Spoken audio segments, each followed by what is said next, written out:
नमस्कार दोस्तों, प्रतिबद्ध क्लासेस में आपका स्वागत है। यह क्लास महिला पर्यवेक्षक एग्जामिनेशन के लिए शिशु की प्रारंभिक देखभाल और शिक्षा से संबंधित अभ्यास प्रश्नों की क्लास है। आपके लिए फ़ायदेमंद रहेगी अगर आप पूरी क्लास को देखते हैं और निश्चित ही इस तरह के प्रश्न परीक्षाओं में इस वक्त पूछे जा रहे हैं, इसलिए आप पूरी क्लास को देखें, यह हमारी रिक्वेस्ट रहेगी। तो चलिए बिना देरी के अभ्यास प्रारंभ करते हैं। आज का हमारा पहला प्रश्न है, विश्व महिला दिवस कब मनाया जाता है? आपको ऑप्शन दिया है ए 8 मार्च, बी 8 अप्रैल, सी 8 मई और डी 8 जून। इसका सही उत्तर ऑप्शन नंबर बी ए हो जाएगा 8 मार्च। 8 मार्च के दिन विश्व महिला दिवस मनाया जाता है और 2025 में भी विश्व महिला दिवस मनाया गया। और उसकी थीम क्या थी, अगर इससे संबंधित प्रश्न पूछा जाता है मान लीजिए, तो इसकी थीम आप याद रख लीजिए, सभी महिलाओं और लड़कियों के लिए, सभी महिलाओं व लड़कियों के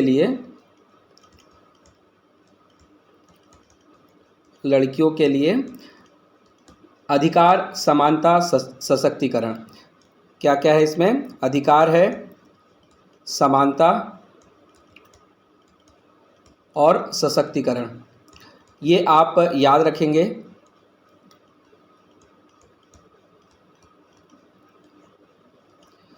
तो 2025 में जो 8 मार्च के दिन विश्व महिला दिवस मनाया गया, उसकी थीम थी सभी महिलाओं व लड़कियों के लिए अधिकार, समानता व सशक्तिकरण। अगला प्रश्न देखते हैं, अधिगम का सामाजिक संरचनात्मक उपागम निम्न में से किसकी महत्ता पर बल देता है? ऑप्शन ए सांस्कृतिक संदर्भ, बी इनाम और दंड, सी प्रतिपादक अध्यापक और डी मानकीकृत आकलन। सही उत्तर इसका ऑप्शन नंबर ए हो जाएगा, सांस्कृतिक संदर्भ पर बल देता है। तो यहाँ पे पूछा है कि अधिगम का सामाजिक संरचनात्मक उपागम, इसके बारे में इसने बात की है। अब ये सामाजिक सांस्कृतिक संरचनात्मक उपागम जो होता है, एक ऐसा दृष्टिकोण होता है जो अधिगम को एक सामाजिक और सांस्कृतिक प्रक्रिया के रूप में देखता है, जहाँ ज्ञान का निर्माण व्यक्तियों के बीच बातचीत और सांस्कृतिक संदर्भ के माध्यम से होता है। तो इस प्रकार से ये सही उत्तर इसका हो जाएगा ऑप्शन नंबर ए, सांस्कृतिक संदर्भ। अगला प्रश्न है, निम्न में से कौन सा विद्यार्थियों के अधिगम में बाधक रहेगा? ऑप्शन ए कृतज्ञता, बी निराशा, सी जिज्ञासा, डी उत्सुकता। सही उत्तर इसका ऑप्शन नंबर बी हो जाएगा, निराशा। निराशा जो होता है विद्यार्थियों को सीखने में या अधिगम में बाधक साबित होता है। निराशा के अलावा भी कुछ अन्य तत्व होते हैं जो अधिगम में बाधक के कारक माने जाते हैं, जैसे शारीरिक रूप से कमज़ोर हो जाना। शारीरिक रूप से अगर कमज़ोर है तो उसे अधिगम में समस्या आती है। आप ये देखते होंगे डिसेबल बच्चे होते हैं, उन्हें सीखने में थोड़ी सी देरी होती है। अगर वो शारीरिक के अलावा मानसिक रूप से भी कमज़ोर हैं तो शारीरिक और मानसिक रूप से कमज़ोर बच्चों को भी इस तरह की दिक्कत आती है। साथ में सामाजिक और आर्थिक, ये भी अधिगम के सीखने में बाधक कारक के रूप में शामिल होते हैं। तो सामाजिक और आर्थिक कारक जो होते हैं, ये भी विद्यार्थियों के अधिगम में बाधक बनते हैं। तो ये समस्त चीज़ आप देख सकते हैं। यहाँ पे जो विकल्प है उसके अनुसार जो निराशा है विद्यार्थियों के अधिगम में बाधक साबित होता है। अगला प्रश्न है, यदि बालक की वास्तविक आयु 13 वर्ष हो और मानसिक आयु 14 वर्ष हो तो बुद्धि लब्धि क्या होगी? तो इसका आसान सा फार्मूला मैंने आपको इससे पहले बताया था कि अगर किसी का IQ को कैलकुलेट करना है तो उसकी जो एक्चुअल आयु है, जैसे यहाँ पर एक्चुअल आयु है 14 वर्ष, माफ़ी चाहूँगा, इसमें एक्चुअल नहीं, मानसिक आयु जो है वो 14 वर्ष, और उसमें डिवाइड करना है आपको 13 का यानी वास्तविक आयु का, और उसको मल्टीपल करना है 100 से। जब आप इस फार्मूले का यूज़ करेंगे तो आपको दिए गए विकल्पों में से सही उत्तर मिलेगा 107.69। यानी यदि किसी बालक की वास्तविक आयु 13 वर्ष हो और मानसिक आयु 14 वर्ष हो तो उसकी बुद्धि लब्धि होगी 107.69। अगला प्रश्न हम देखेंगे, किसी व्यक्ति का नैसर्गिक या स्वाभाविक दशा में घटित होने वाली ताक्षणिक व्यवहारपरक घटनाओं का व्यवस्थित, संगठित तथा वस्तुनिष्ठ ढंग से अभिलेख किस मनोवैज्ञानिक विधि में तैयार किया जाता है? तो उस मनोवैज्ञानिक विधि को पता लगाना है जिसमें किसी व्यक्ति का जो वस्तुनिष्ठ ढंग से अभिलेख जो है वो व्यवहारपरक घटनाओं का व्यवस्थित, संगठित तथा वस्तुनिष्ठ ढंग से जो अभिलेख जो है वो तैयार किया जा रहा है। ऑप्शन ए व्यक्ति अध्ययन, बी साक्षात्कार, सी प्रेक्षण और डी आत्म प्रतिवेदन। तो यहाँ सही उत्तर ऑप्शन नंबर सी हो जाएगा। ऑप्शन नंबर सी में है प्रेक्षण। प्रेक्षण का मतलब होता है ऑब्जर्वेशन या निरीक्षण।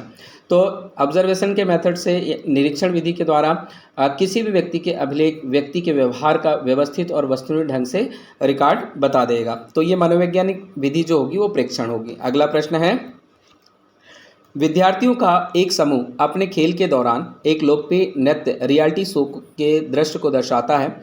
8 वर्षीय सना एक जज के तौर पर दूसरे बच्चों के नृत्य पर टिप्पणी करती है। यह परिस्थिति बच्चों में सामाजिकरण में रिक्त की महत्वपूर्ण भूमिका दर्शाता है। तो आपको बताना है किसकी महत्वपूर्ण भूमिका दिखा रहा है ये। ऑप्शन दिया है ए मीडिया, बी विद्यालय, सी परिवार और डी धार्मिक संस्थान। तो यहाँ पे पहले ही बोल दिया है, एक लोकप्रिय नृत्य रियलिटी शो हो रहा है। रियलिटी शो मीडिया से रिलेटेड है। इसका मतलब ये जो बच्ची को चांस दिया गया है, 8 वर्षीय सना को चांस दिया गया है जज के तौर पर, मीडिया के द्वारा दिया गया है। तो ये परिस्थिति बच्चों में सामाजिकरण में मीडिया की महत्वपूर्ण भूमिका को दिखाएगा, इसलिए ऑप्शन नंबर ए इसका सही होगा। अगला प्रश्न हम देखेंगे, रेखी अभिक्रमित अनुदेशन का सिद्धांत किसके द्वारा प्रस्तुत किया गया? A Pavlov, B Skinner, C Thorndike, D Kohler. सही उत्तर इसका हो जाएगा option number B. Option number B में है स्किनर।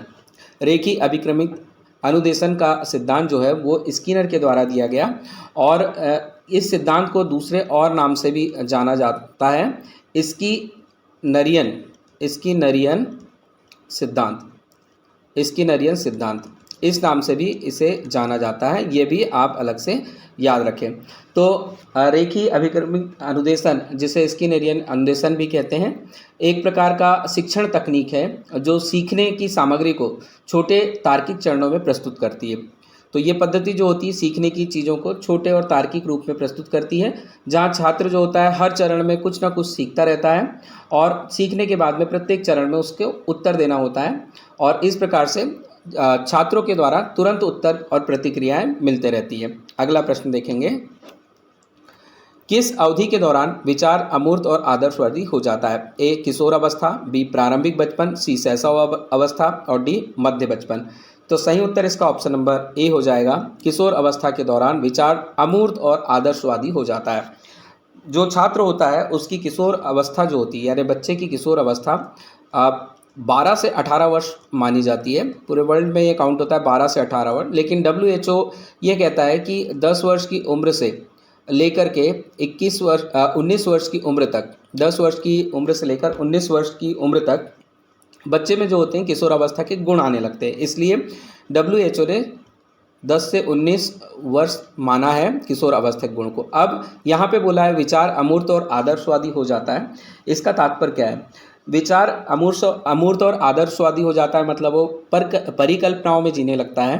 ठीक, नए नए विचार उसमें आने लगते हैं, नए नए तरीके से वो अपना चिंतन प्रारंभ कर देता है। साथ ही किशोर अवस्था के दौरान बच्चे में एक गुण विशेष तौर पे देखा जाता है कि वो अपने आप को स्वतंत्र करना चाहता है और अपना एक अस्तित्व कायम करना चाहता है, यानी अपनी पहचान बनाना चाहता है। तो ये सारी जो खासियत है वो किशोर अवस्था के दौरान हमको देखने मिलती है। अगला प्रश्न देखते हैं, सर्व शिक्षा अभियान की शुरुआत कब की गई थी? Option A 2000, B 2001, C 2002, D 2003। सही उत्तर आप भली भांति दे सकते हैं, इसका उत्तर देने का प्रयास कीजिए। सर्व शिक्षा अभियान बहुत फेमस रहा है। आपने देखा होगा पेंसिल के ऊपर लड़के और लड़कियां बैठ करके उसका एक लोगो था। तो इसका सही उत्तर हो जाएगा ऑप्शन नंबर बी 2001। 2001 में सर्व शिक्षा अभियान का आरंभ किया गया था और इसका आरंभ किया था हमारे भूतपूर्व प्रधानमंत्री श्री अटल बिहारी वाजपेयी के द्वारा। और इसी अभियान के बाद में फिर हमारा एक संवैधानिक संशोधन हुआ था, आप उसे भी अच्छी तरीके से जानते हैं, 86वां संविधान संशोधन 2002। इसके बारे में भी आपको पता है। 86वें संविधान संशोधन जो है वो इसी को समर्थित संशोधन आप मान सकते हैं, क्योंकि इस संविधान संशोधन में हुआ ये था कि 6 से लेकर के 14 वर्ष तक के जो बालक बालिकाएं हैं इन्हें शिक्षा के अधिकार दिए गए थे और ये शिक्षा के अधिकार को मौलिक अधिकार बना दिया गया था। मौलिक अधिकार बनाने के लिए संविधान में 21A अनुच्छेद को ऐड किया गया था। तो आप इसे भी याद रखें कि 86वें संविधान संशोधन 2002 आया था। 2001 में सर्व शिक्षा अभियान को समर्थित था, यानी उसको समर्थन देता हुआ सा प्रतीत हो रहा है। और इसमें ये हुआ था 6 से 14 वर्ष के बच्चों को निःशुल्क और अनिवार्य शिक्षा दी जाए, और ये मौलिक अधिकार बन गया था। अगला प्रश्न है, कौन सा संवेग विद्यार्थियों को अधिगम में हतोत्साहित करेगा? ए उम्मीद, बी आनंद, सी बोरियत, डी गर्व। ये सारे के सारे संवेग हैं। कौन सा अधिगम में डिस्टर्ब करेगा, हतोत्साहित करेगा? तो इसका सही उत्तर आप आसानी से दे सकते हैं। सही उत्तर है ऑप्शन नंबर सी, बोरियत। अगर छात्र को किसी चीज़ को सिखाते समय उसे अगर बोरियत महसूस हो रही है तो वो उसमें इंटरेस्ट नहीं ले रहा है और वो सीखना नहीं चाह रहा है, और ये जो होता है अधिगम को हतोत्साहित करेगा, मतलब बच्चा अच्छे से सीख नहीं पाएगा। इसके अलावा कुछ अन्य चीज़ें भी होती हैं जो अधिगम को हतोत्साहित करने के लिए जानी जाती है, जैसे कि निराशा होना। बच्चों में अगर निराशा हो गई तो वो उस चीज़ को नहीं सीखेंगे। अगर किसी चीज़ के लिए उन्हें डर पैदा हो गया, या उनको शर्म आती है, या शर्म की फीलिंग उनमें ज़्यादा है, या फिर चिंता ज़्यादा करते हैं बच्चे, किसी चीज़ को लेकर चिंता कर रहे हैं, या फिर किसी चीज़ को लेकर क्रोधित हो गए, क्रोध है, तो ये सारे के सारे संवेग में काउंट होते हैं। निराशा, डर, शर्म, चिंता और क्रोध, ये भी अधिगम को हतोत्साहित करने वाले संवेग माने जाते हैं। विकल्पों के अनुसार यहाँ पे सही उत्तर ऑप्शन नंबर सी हुआ। अगला प्रश्न है, एक नए विषय का परिचय देते समय शिक्षक को ऐसे प्रश्न पूछने चाहिए जो ए अध्ययन किए जाने वाले विषय को छात्रों के पूर्व ज्ञान से जोड़ते हों, बी छात्रों से पूरी तरह अपरिचित क्षेत्र से हो, सी उनकी संज्ञानात्मक क्षमताओं से काफ़ी परे हो, और डी पढ़ाए जाने वाले विषय से संबंधित हो। अब यहाँ पे नए विषय का परिचय दे रहे हैं, उसके आधार पे आपको उत्तर देना है।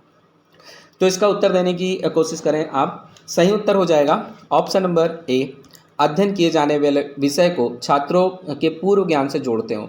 मतलब जब भी नए विषय का परिचय दे रहे हैं तब कोशिश ये करना चाहिए कि पुराना जो भी पढ़ाया गया उसके साथ में उसे ऐड ऑन करते हुए, मतलब उसमें जोड़ते हुए हम नए विषय को इंट्रोड्यूस कराएं, ताकि छात्र उसमें अच्छे से इंटरेस्ट ले सकें और अधिगम बढ़ता रहे। अगला प्रश्न देखेंगे, बच्चों के सामाजिकरण में विद्यालय डैश डैश, तो आपको बताना है इसमें विद्यालय क्या होता है। ऑप्शन ए है द्वितीय कारक है, बी की बहुत कम भूमिका है, सी प्राथमिक कारक है, डी की कोई भूमिका नहीं है। तो इसका सही उत्तर ऑप्शन नंबर ए हो जाएगा। ऑप्शन नंबर ए में द्वितीय कारक के रूप में विद्यालय शामिल होता है। तो जब भी सामाजिकरण की बात आती है तो प्राथमिक कारक के रूप में आप देखते हैं परिवार सबसे प्राथमिक कारक होता है, परिवार प्राथमिक कारक होता है। इसके अलावा जिस समाज से वो बिलोंग कर रहा है, जिस समाज से वो जुड़ा हुआ है, जैसा उसका परिवेश है, ठीक है, उसके आधार पे भी उसका बच्चे का सामाजिकरण होता है। तो परिवार के अलावा समाज आ जाता है जो सामाजिकरण में महत्वपूर्ण भूमिका निभाता है। विद्यालय जो है वो द्वितीय कारक के रूप में होता है। प्राथमिक कारक में परिवार, समाज, धर्म इत्यादि आते हैं। अगला प्रश्न देखेंगे, लेव वाइगोत्स्की के अनुसार निम्नलिखित में से कौन सा कारक अधिगम को प्रभावित नहीं करता? ए भाषा, बी सामाजिक अंतःक्रिया, सी पाड़ जिसे इसके फोल्डिंग भी कहते हैं, और डी अनुक्रिया उद्दीपन संबंध। तो इसका सही उत्तर हो जाएगा ऑप्शन नंबर डी, अनुक्रिया उद्दीपन संबंध। अनुक्रिया उद्दीपन संबंध जो होता है वो अधिगम को प्रभावित नहीं करता है। अनुक्रिया उद्दीपन संबंध का अर्थ है किसी प्रकार का कोई उद्दीपन, जिसे स्टिमुलेशन हम कहते हैं, के प्रति कोई जीव या व्यक्ति किस प्रकार की अनुक्रिया करता है, यानी कैसा रिस्पांस दे देता है, उसे कहेंगे अनुक्रिया उद्दीपन संबंध। जबकि जो भाषा होती है और सामाजिक अंतःक्रिया होती है, और पाड़ का मतलब यहाँ पर आ रहा है इसके फोल्डिंग मतलब जब कोई छात्र सीख रहा है और शिक्षक उसको सिखा रहा है तो सिखाते समय उसकी मदद करता है, और मदद करने के दौरान जब बच्चा सीख जाता है या सीखने लगता है तब उसकी मदद करना या सहायता देना शिक्षक बंद कर देता है। तो अस्थायी सहायता को ही हम पाड़ बोलते हैं या इसके फोल्डिंग बोलते हैं। तो ये तीनों चीज़ है, ये अधिगम को प्रभावित नहीं करती बल्कि इससे अधिगम बढ़ता है।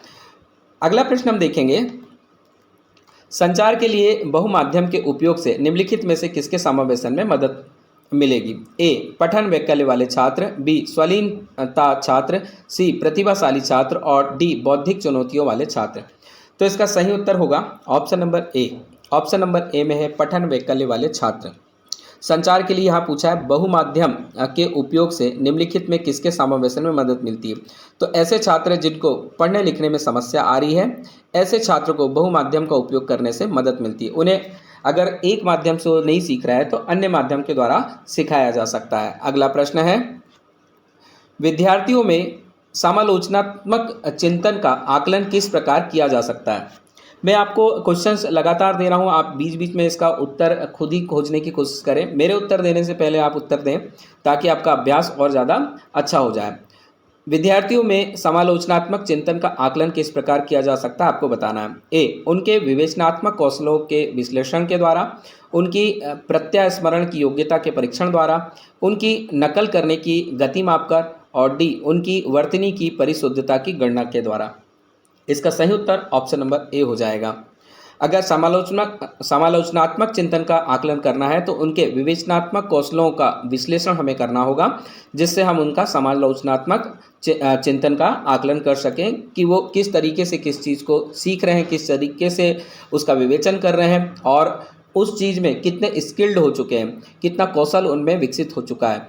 अगला प्रश्न हम देखेंगे, संज्ञानात्मक विकास के सामाजिक सांस्कृतिक सिद्धांत को किसने प्रस्तावित किया। अब यहाँ पे पूछा है सामाजिक सांस्कृतिक सिद्धांत को किसने प्रस्तावित किया। तो ऑप्शन ए है कोहलबर्ग, बी जीन पियाजे, सी जे.एस. ब्रूनर और डी है लेओ वाइगोत्स्की। हमने संज्ञानात्मक विकास के बारे में काफ़ी बातें पढ़ी हैं और समाज सांस्कृतिक सिद्धांत इसके बारे में पढ़ा है, तो इसका उत्तर आप देने का प्रयास करें कि किसने प्रस्तावित किया है। निश्चित तौर पे आप उत्तर दे चुके होंगे। सही उत्तर है इसका ऑप्शन नंबर डी, लेव वाइगोत्स्की। इन्होंने समाज सांस्कृतिक सिद्धांत को प्रस्तावित किया था और संज्ञानात्मक विकास के बारे में बातचीत की थी। अगला प्रश्न हम देखेंगे, मूल्यांकन को क्या सूचित करना चाहिए। ए, विद्यार्थी क्या और कैसे सीख रहा है का विस्तृत ब्यौरा।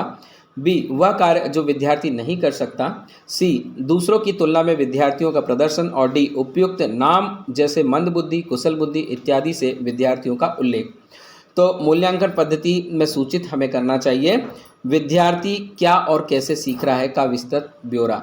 तो जब भी आप स्कूल में अगर बच्चा रिजल्ट लेने जाता है तो आप देखते हैं अंकों के अलावा बाकी अन्य चीज़ों के लिए भी उन्हें मार्किंग दी जाती है। तो उसमें एक ब्यौरा होता है कि उसने किस एक्टिविटी में कितना परसेंटेज गेन किया, कितना ग्रेड उसको मिला है। तो एक प्रकार से उसका पूर्ण रूप से मूल्यांकन हमारा हो जाता है कि वो कल्चरल एक्टिविटी में कितना शामिल था, अनुशासन में कितना था। इसके अतिरिक्त अगर वो स्पोर्ट्स एक्टिविटी में है या फिर किसी अन्य चीज़ में इन्वॉल्व है तो कितना है, पूरा का पूरा ब्यौरा उसकी जो आप मार्कशीट लेने जाते हैं उसमें ब्यौरा दिया होता है। तो ये एक प्रकार से मूल्यांकन को सूचित करने के लिए सबसे अच्छा तरीका होता है। अगला प्रश्न देखेंगे, एक शिक्षक को निम्न में से क्या करना चाहिए। ऑप्शन ए, छात्रों की भ्रांतियों को मजबूत करना चाहिए। बी, छात्रों को अपनी त्रुटियों को स्वयं ठीक करने के लिए पाड़ प्रदान करना चाहिए। पाड़ के बारे में मैंने आपको बताया, इसके फोल्डिंग।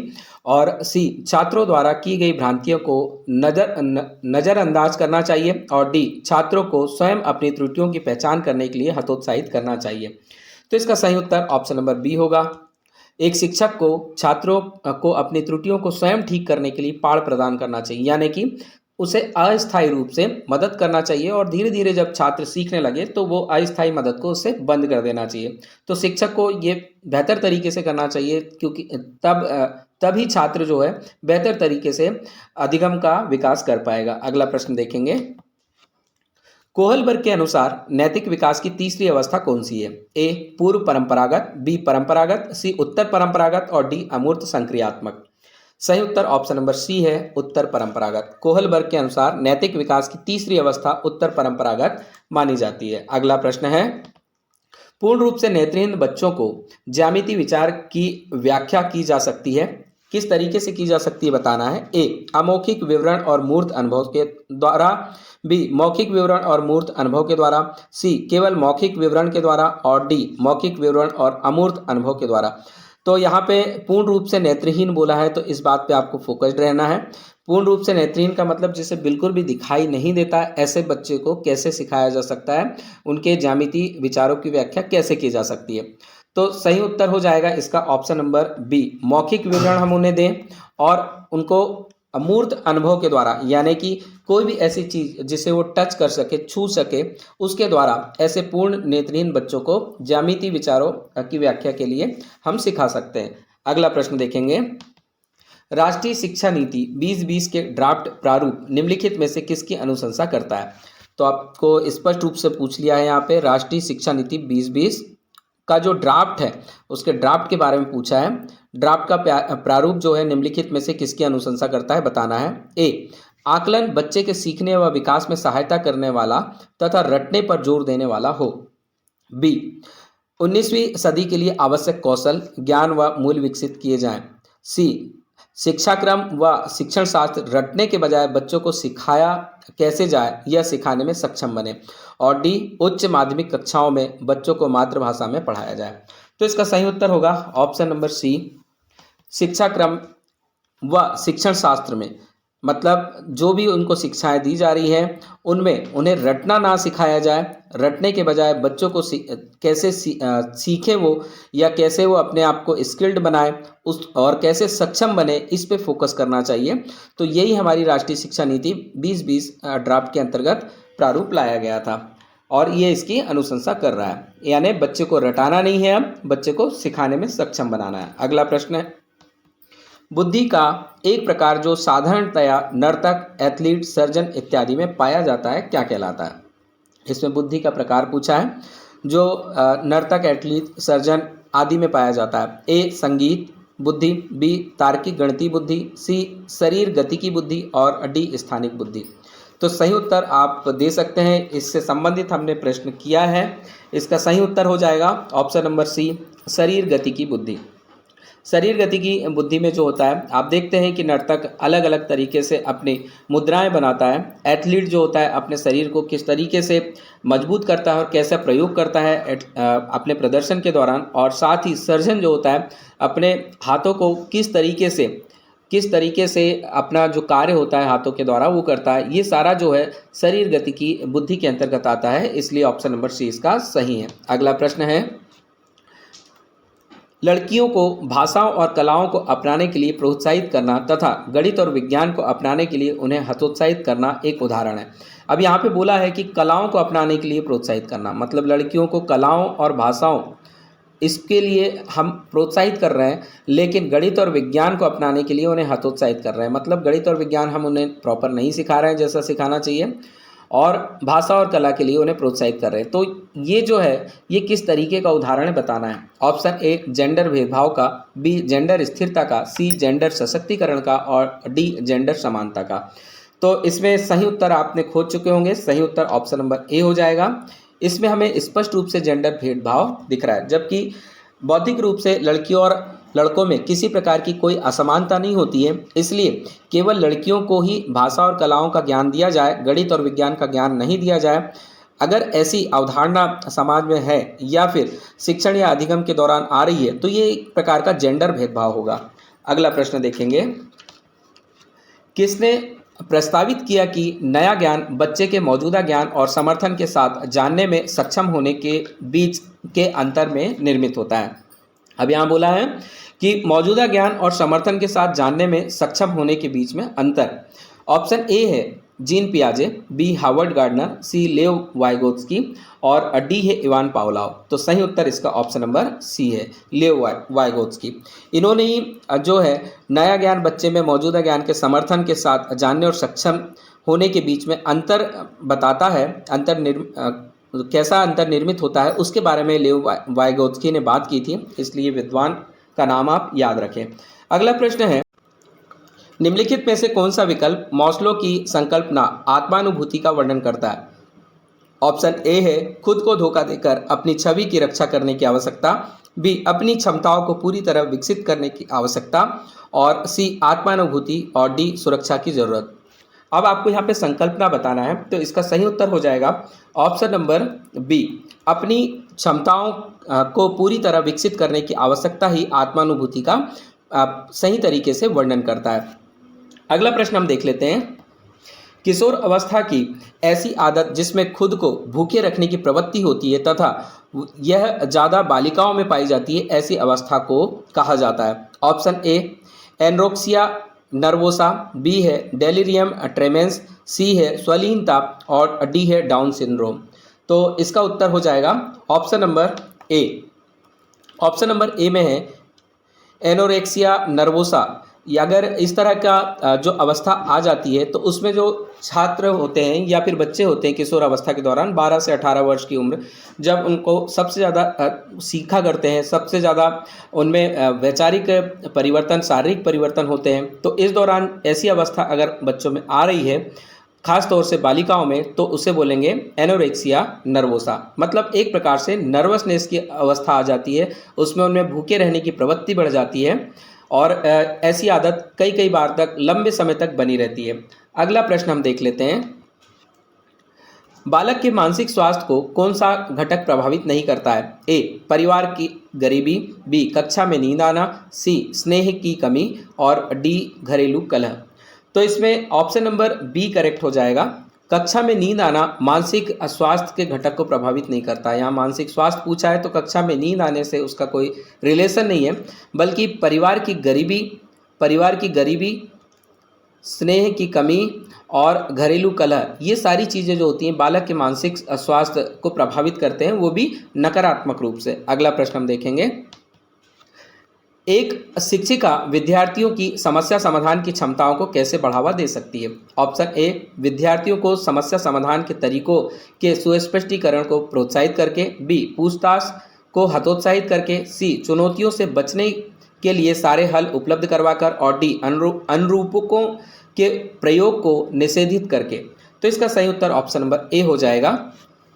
एक शिक्षिका विद्यार्थियों को समस्या समाधान की क्षमताओं को बढ़ावा दे सकती है यदि वो विद्यार्थियों की समस्या समाधान करें और समाधान करने के जो तरीके होते हैं उनको तरीकों को सुस्पष्टीकरण को प्रोत्साहित करके वो विद्यार्थियों के समस्या का समाधान की क्षमताओं जैसी क्षमताओं को बढ़ा सकती है। तो ये याद रखेंगे आप कि विद्यार्थियों की समस्या समाधान के तरीकों को सुस्पष्टीकरण को प्रोत्साहित करके ही एक शिक्षिका विद्यार्थियों की समस्या समाधान की क्षमता बढ़ा सकती है। अगला प्रश्न है, किस प्रकार की स्मृति को असक्रिय स्मृति भी कहा जाता है? ऑप्शन ए है दीर्घकालीन स्मृति, बी लघुकालीन स्मृति, सी संवेदी स्मृति और डी है संचयन।